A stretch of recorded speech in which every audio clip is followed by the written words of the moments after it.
दोस्तों, अगर आपका भाग्य साथ नहीं देता, आप मेहनत तो पूरी कर रहे हैं लेकिन आपका भाग्य साथ नहीं दे रहा, 99% तक जाकर आपका काम रुक जाता है, तो आज के इस वीडियो में कुछ ऐसे उपाय हम आपको बताएंगे जो हर कोई कर सकता है, जिसके लिए हॉरोस्कोप देखने की जरूरत नहीं है। बहुत सारे लोग ऐसे हैं जो हॉरोस्कोप दिखा नहीं पाते हैं, चाहे वो फाइनेंशियल रीजन की वजह से हो या फिर किसी और वजह से।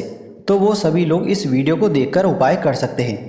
कभी ना कभी चाहते हुए भी जीवन में बहुत संघर्ष करना पड़ता है, भाग्य बिल्कुल भी साथ नहीं देता।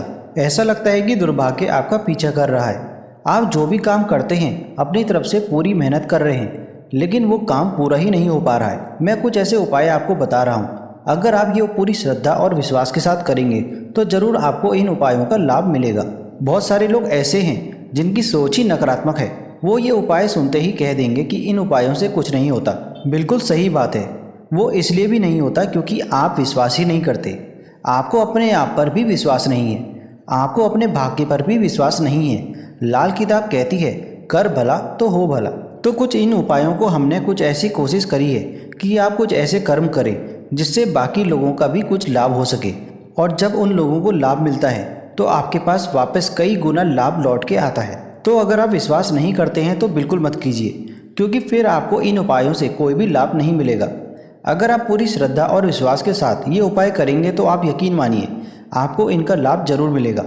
हो सके तो कुछ देर हो जाए, लेकिन बहुत देर तक नहीं। आप ये उपाय पूरी श्रद्धा और विश्वास से जरूर करें। तो वीडियो में आगे बढ़ने से पहले अगर आपने हमारा चैनल युगो युगो तक को सब्सक्राइब नहीं किया है तो हमारे चैनल को सब्सक्राइब जरूर कर लीजिए।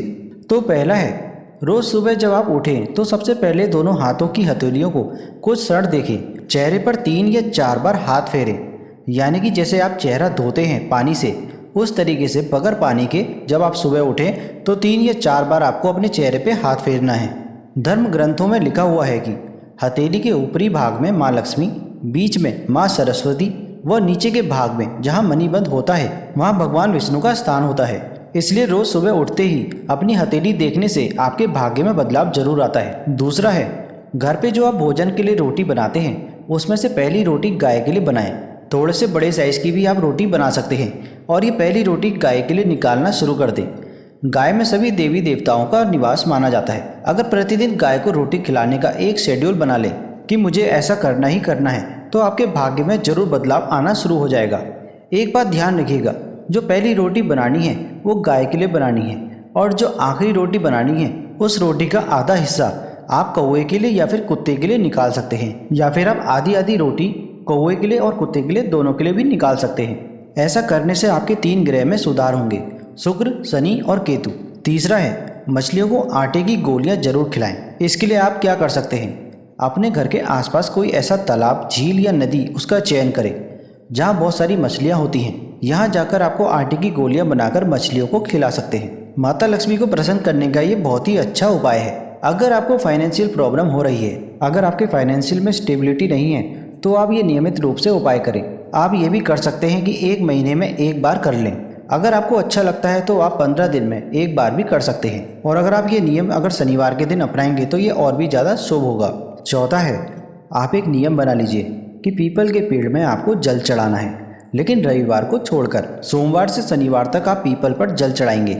शनिवार को आप एक चीज़ और कर सकते हैं कि दूध और चीनी दोनों का कॉम्बिनेशन एक कोस थोड़ा सा पानी में मिलाकर पीपल पर चढ़ाएं, और अगर हो सके तो शाम के समय एक दिया सरसों के तेल का पीपल पर जरूर लगाएं।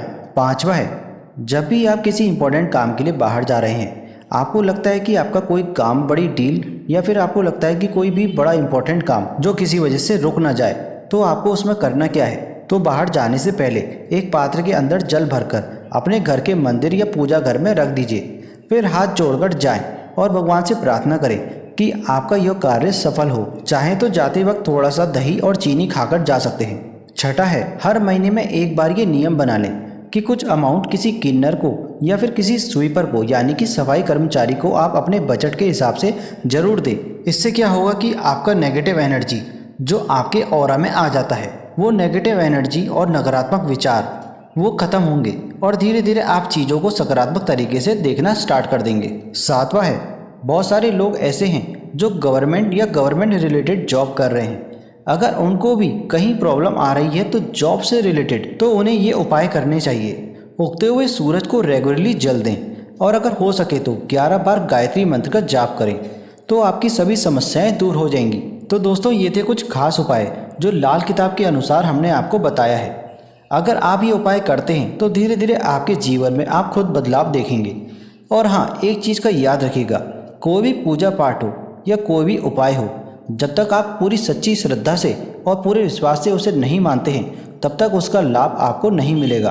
तो दोस्तों आशा करते हैं आपको ये जानकारी अच्छी लगी होगी। तो अगर आप योग तक चैनल में पहली बार आए हैं तो हमारे चैनल को सब्सक्राइब जरूर करें। तब तक के लिए धन्यवाद।